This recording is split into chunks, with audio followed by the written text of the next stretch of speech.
Price the lord. ದೇವರ ಪರಿಶುದ್ಧವಾದ ನಾಮಕ್ಕೆ ಸ್ತೋತ್ರವಾಗಲಿ. ಅಪೊಸ್ತಲನ ಕುರಿತ 5ನೇ ಅಧ್ಯಾಯ 18ನೇ ವಚನದಿಂದ ವಾಕ್ಯ ಓದೋಣ. ಹಲ್ಲೆಲೂಯಾ. ದೇವರ ನಿಮ್ಮನ್ನು ಈ ಉದಯ ಕಾಲದಲ್ಲಿ ಆಶೀರ್ವಾದ ಮಾಡಲಿ. Hallelujah, hallelujah. ಅಪೊಸ್ತಲರನ್ನು ಹಿಡಿದು ಪಟ್ಟಣದ ಕಾವಲಿನಲ್ಲಿ ಇಟ್ಟರು. ಆದರೆ ಕರ್ತನ ದೂತನು ಆ ರಾತ್ರಿಯಲ್ಲಿ ಸೆರೆಮನೆಯ ಬಾಗಿಲುಗಳನ್ನು ತೆರೆದು ಅವರನ್ನು ಹೊರಕ್ಕೆ ಕರೆದುಕೊಂಡು ಬಂದನು. ಹಲ್ಲೆಲೂಯಾ. ಸೆರೆಮನೆಯ ಬಾಗಿಲುಗಳನ್ನು ತೆರೆದು ಆ ರಾತ್ರಿ ದೂತನು ಸೆರೆಮನೆಯ ಬಾಗಿಲುಗಳನ್ನು ತೆರೆದುಕೊಂಡು ಹೊರಗೆ ಕರೆದುಕೊಂಡು ಬಂದನು ಎಂಬುದಾಗಿ ದೇವರು ವಾಕ್ಯ ಹೇಳುತ್ತದೆ. ಹಲ್ಲೆಲೂಯಾ. ಬಾಗಿಲುಗಳನ್ನು ತೆರೆಯುವುದಕ್ಕೆ ದೂತನಿಂದ ಆಗುತ್ತದೆ. Hallelujah, hallelujah. ನಾವು ಪಾಪದ ಬಂಧನದಲ್ಲಿ ಇರ್ಬೋದು, ನಾವು ಸೆರೆಮನೆಯಲ್ಲಿರ್ಬೋದು, ಆದರೆ ಇವೆಲ್ಲದರಿಂದ ಬಿಡಿಸೋದಕ್ಕಾಗಿ ಯೇಸುವಿನಿಂದ ಮಾತ್ರ ಸಾಧ್ಯವಾಗುತ್ತದೆ. Hallelujah, hallelujah. Praise the lord. ಭಯಪಡಬೇಡಿರಿ. ದೇವರು ಹೌದು, ಯಾವುದೇ ಬಾಗಿಲಾಗಿದ್ದರೂ ಅದರ ಎಲ್ಲದರಿಂದ ಬಿಡಿಸುವುದಕ್ಕಾಗಿ ದೇವರು ಸರ್ವಶಕ್ತನಾಗಿದ್ದಾನೆ. ಹಲ್ಲೆಲೂಯಾ. ಯೇಸು ಕ್ರಿಸ್ತನ ಸರ್ವಶಕ್ತನಾಗಿದ್ದಾನೆ. ಹಲ್ಲೆಲೂಯಾ. ಜಸ್ಟ್ ನಾನು ಒಂದು 10 ನಿಮಿಷ ಮುಂಚೆನೇ ಇವತ್ತು ನಾನು ಜೈಲಲ್ಲಿರುವ ಕೈದಿಗಳಿಗಾಗಿ ವಾಕ್ಯಗಳನ್ನು ಮಾತಾಡಬೇಕೆಂದು ಯೋಚನೆ ಮಾಡಿದ. ಆದರೆ ಈ ವಾಕ್ಯ ಎಲ್ಲಿದೆ ಅಂತ ಗೊತ್ತಿಲ್ಲ. ದೇವರೇ, ಆ ವಾಕ್ಯ ನನ್ನನ್ನು ತಿಳಿಸು ಎಂದು ಹೇಳಿದ ಸ್ವಾಮಿಗೆ ನಾನು ತಿಳಿಸು ಅಂತ ಹೇಳಿದ 5 ನಿಮಿಷದಲ್ಲಿ ಬೈಬಲ್ ಬಿಚ್ಚಿ ನೋಡಿದರೆ ಅದೇ ವಾಕ್ಯವನ್ನು ಎದುರು ಬಂದಿದೆ. ಹಲ್ಲೆಲೂಯಾ. Praise the Lord. ದೇವರು ನಿಮ್ಮ ಹೃದಯದಲ್ಲಿ ಮಾಡಿರುವ ಆಲೋಚನೆಗಳನ್ನು ಬಲ್ಲಾತನಾಗಿದ್ದಾನೆ. ನೀವು ಯೋಚನೆ ಮಾಡಿದ ತಕ್ಷಣವೇ ದೇವರಿಗೆ ಗೊತ್ತಾಗುತ್ತದೆ. Hallelujah. Praise the Lord. Hallelujah. ಒಂದು ವೇಳೆ 10 ವರ್ಷದಿಂದ ನಾವು ಇಲ್ಲಿ ಬೆಂಗಳೂರು ಪಟ್ಟಣದಿಂದ ಅಂದರೆ ನಮ್ಮ ಮನೆ ಪಕ್ಕದವರಿಗೆ ನಮ್ಮ ಹೆಸರು ಗೊತ್ತಿರೋದಿಲ್ಲ. ಆದರೆ ಕರ್ತನಾದ ಯೇಸು ಕ್ರಿಸ್ತನು ನಿಮ್ಮನ್ನು ಬಲ್ಲಾತನಾಗಿದ್ದಾನೆ. ನಿಮ್ಮ ಆಲೋಚನೆಗಳನ್ನು ಆತನು ಕೇಳಿದಾತನಾಗಿದ್ದಾನೆ. ಹಲ್ಲೆಲೂಯಾ. ನೀವು ಭಯಪಡಬೇಡಿರಿ. ನಿಮ್ಮ ಮನೆಯಲ್ಲಿ ಯಾರಾದರೂ ಜೈಲಲ್ಲಾಗಲಿ, ಯಾರಾದರೂ ಜೈಲಲ್ಲಿ ಉಳಿದಿದ್ರೆ ನೀವು ಭಯಪಡಬೇಡಿರಿ. ನೀವು ಪ್ರಾರ್ಥನೆ ಮಾಡಿರಿ. ದೂತನು ಅವರನ್ನು ಬಿಡಿಸುತ್ತಾನೆ. ಅವರು ಹೊರಗಡೆ ಬರುವಂತೆ ಯೇಸು ಕ್ರಿಸ್ತನು ಮಾಡುತ್ತಾನೆ. ಹಲ್ಲೆಲೂಯಾ.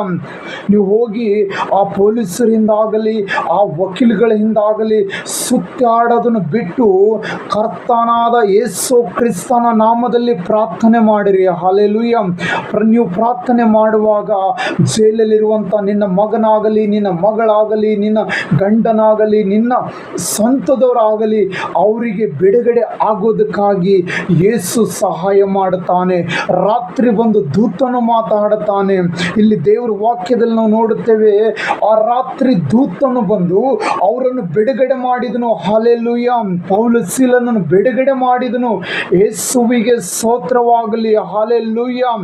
ನಿಮ್ಮನ್ನು ಬಿಡುಗಡೆ ಆಗಬೇಕಾ? ದೇವರನ್ನು ಕರೆಯಿರಿ. ದೇವರಲ್ಲಿ ಪ್ರಾರ್ಥನೆ ಮಾಡಿರಿ.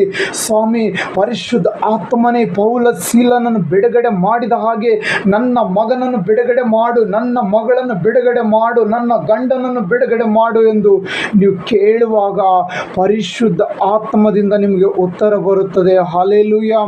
Price the Lord. ಹಲ್ಲೆಲೂಯಾ. ದೇವರ ಪರಿಶುದ್ಧವಾದ ನಾಮಕ್ಕೆ ಸ್ತೋತ್ರವಾಗಲಿ. ದೇವರು ನಿಮಗೆ ಬಿಡುಗಡೆ ಮಾಡುತ್ತಾರೆ. ದೇವರು ಖಂಡಿತವಾಗಿ ಬಿಡುಗಡೆ ಮಾಡುತ್ತಾರೆ. ರಾತ್ರಿ ಬಂದು ಇಲ್ಲಿ ಬಾಗಿಲನ್ನು ತೆರೆದಿರುವುದು ಯಾರು ಗೊತ್ತಾ? ಅಲ್ಲ, ಅನೇಕ ಕೈದಿಗಳನ್ನು ಅವರು ಕಾಯ್ಕೊಂಡು ಕುಂತಿದ್ದಾರೆ. ಇವರು ಏನು ಮಾಡಿದ್ರು ಗೊತ್ತಾ? ಸೆರೆಮನೆಯಲ್ಲಿ ಹಾಕಿದಾಗ ಅದಕ್ಕೆ ಬೀಗ ಹಾಕುತ್ತಾರೆ. ಬೀಗ ಹಾಕಿದ ಮೇಲೆ ಏನು ಮಾಡ್ತಾರೆ? ಅದಕ್ಕೆ ಒಂದು ಕಾವಲುಗಾರನ ಇಟ್ಟು ರಾತ್ರಿ ಎಲ್ಲ ಕಾಯ್ತಾರೆ, ದಿನ ಎಲ್ಲ ಕಾಯ್ತಾರೆ. ಆದರೂ ಅವರ ಮಧ್ಯದಲ್ಲಿ ಬಾಗಿಲು ತೆರೆಯುವುದಕ್ಕಾಗಿ ಯೇಸು ಸರ್ವಶಕ್ತನಾಗಿದ್ದಾನೆ. ಹಲ್ಲೆಲೂಯಾ. ಅವರ ಮಧ್ಯದಲ್ಲಿ ಬಾಗಿಲು ತೆರೆಯುವುದಕ್ಕಾಗಿ ಸರ್ವಶಕ್ತನಾಗಿದ್ದಾನೆ. ನೀವು ಭಯಪಡಬೇಡಿರಿ, ಪ್ರಾರ್ಥನೆ ಮಾಡಿರಿ. ಒಳಗಿರುವ ನಿಮ್ಮ ಮಕ್ಕಳಿಗಾಗಿ ಪ್ರಾರ್ಥನೆ ಮಾಡಿರಿ, ಒಳಗಿರುವ ನಿಮ್ಮ ಗಂಡಂದರಿಗಾಗಿ ಪ್ರಾರ್ಥನೆ ಮಾಡಿರಿ, ನಿಮ್ಮ ಗಂಡನಿಗಾಗಿ ಪ್ರಾರ್ಥನೆ ಮಾಡಿರಿ. ಯೇಸುವಿನ ನಾಮದಲ್ಲಿ ಈ ಜೈಲಿನಿಂದ ನನ್ನ ಗಂಡ ಬಿಡುಗಡೆ ಆಗುತ್ತಾನೆಂದು ಪ್ರಾರ್ಥನೆ ಮಾಡಿರಿ, ನನ್ನ ಮಗನು ಬಿಡುಗಡೆ ಆಗುತ್ತಾನೆಂದು ಪ್ರಾರ್ಥನೆ ಮಾಡಿರಿ, ನನ್ನ ಮಗಳು ಬಿಡುಗಡೆ ಆಗುತ್ತಾಳೆಂದು ಪ್ರಾರ್ಥನೆ ಮಾಡಿರಿ.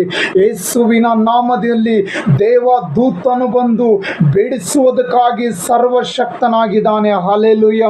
ದೇವದೂತನು ಬಂದು ಬಿಡಿಸುವುದಕ್ಕಾಗಿ ಸರ್ವಶಕ್ತನಾಗಿದ್ದಾನೆ. Hallelujah. Praise the lord.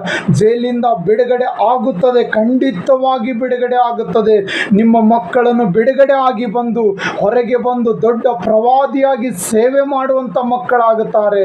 Hallelujah. ಯೇಸುವಿನ ನಾಮದಲ್ಲಿ ಆಶೀರ್ವಾದ ಮಾಡ್ರಿ. ಆಶೀರ್ವಾದ ಮಾಡುವಾಗ ಪರಲೋಕದಾಗಿರುವಂಥ ದೇವರು ನಿಮ್ಮ ಮಕ್ಕಳಿಗಾಗಿ ಬಾಗಿಲು ತೆರೆಯುತ್ತಾರೆ, ನಿಮ್ಮ ನೆರೆಹೊರೆಯರಿಗಾಗಿ ಬಾಗಿಲು ತೆರೆಯುತ್ತಾರೆ. ನಿಮ್ಮ ನೆರೆಹೊರೆಯರು ಯಾರಾದರೂ ಜೈಲಲ್ಲಿದ್ದರೆ ಅವರಿಗೋಸ್ಕರ ಗುಣಗೊಟ್ಟು ಮಾಡಿರಿ. ಅಯ್ಯೋ ಅವನ ಪಾಪ ಮಾಡಿದನು, ಅವನು ಜೈಲಿಗೆ ಹೋದನು, ಅಯ್ಯೋ ಅವನು ಕೊಲೆ ಮಾಡಿದನು, ಜೈಲಿಗೆ ಹೋದನೆಂದು ಅವನಿಗೋಸ್ಕರ ಗುಣಗೊಟ್ಟಬೇಡಿರಿ, ಅವನಿಗಾಗಿ ಪ್ರಾರ್ಥನೆ ಮಾಡಿರಿ. ಏನಂತ ಪ್ರಾರ್ಥನೆ ಮಾಡಬೇಕಂದ್ರೆ, ಪರಿಶುದ್ಧಾತ್ಮನೇ, ಅವನು ಕೊಲೆ ಮಾಡಿರೋದು ನಿಜನೇ, ಆದರೆ ಅವನು ಇನ್ನು ಮೇಲೆ ಕೊಲೆ ಮಾಡಬಾರದು. ಹೌದು ರಕ್ಷಕನೇ, ಅವನು ಪೌಲನಾಗಿ ಮಾರ್ಪಡಬೇಕು ಸ್ವಾಮಿ.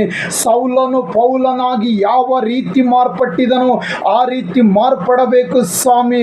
ಅವನು ನಿನ್ನ ಮಗನಾಗಬೇಕು ರಕ್ಷಕನೇ, ಅವನು ನಿನ್ನ ಮಗನಾಗಿ ಬದುಕಬೇಕು ಭೂಮಿ ಮೇಲೆ ಎಂಬುದಾಗಿ ನೀವು ಹೇಳುವಾಗ ದೇವರು ಅವನಿಗೆ ಹಾಗೆ ಆಶೀರ್ವಾದ ಮಾಡುತ್ತಾರೆ. ಹಲ್ಲೆಲೂಯಾ. ಲೋಕದ ಜನ ಹೇಗಿದೆ ಗೊತ್ತಾ? ಒಂದು ಮರ್ಡರ್ ಮಾಡಿ ಜೈಲಲ್ಲಿ ಹೋದರೆ ಅಯ್ಯೋ ಅವನು ಮರ್ಡರ್ ಮಾಡಿದನು ಅಂತ ಹೇಳೋದಕ್ಕಿಂತ ಅವನಿಗೋಸ್ಕರ ದೇವರಲ್ಲಿ ಪ್ರಾರ್ಥನೆ ಮಾಡಿರಿ. ಯಾಕಂದರೆ ಅವನು ಸಹ ಅಬ್ರಾಮನ ಅಂಶದವನೇ. ಹಲ್ಲೆಲೂಯಾ. ಸೈತಾನ ಬಂದು ಕೆಟ್ಟ ಕೆಲಸ ಅವನ ಕೈಯಿಂದ ಮಾಡಿಸಿದೆ. ಪರಿಶುದ್ಧಾತ್ಮನೇ, ನೀನು ಅವನ ಮುಖಾಂತರವಾಗಿ ಅನೇಕರನ್ನು ಆಶೀರ್ವಾದ ಮಾಡಿ ಎಂದು ನೀವು ಕೇಳುವಾಗ ದೇವರು ಆಶೀರ್ವಾದ ಮಾಡುತ್ತಾನೆ. ಹಲ್ಲೆಲೂಯಾ. Praise the lord. ಈ ಉದಯ ಕಾಲದಲ್ಲಿ ಎದ್ದು ನೀವು ಪ್ರಾರ್ಥನೆ ಮಾಡುತ್ತೀರಿ ಎಂದು ದೇವರಲ್ಲಿ ನಂಬಿ ಯೇಸು ಕ್ರಿಸ್ತನ ನಾಮದಲ್ಲಿ ನಿಮ್ಮನ್ನು ಆಶೀರ್ವಾದ ಮಾಡುತ್ತೇನೆ. ಆಮೇನ್, ಆಮೇನ್.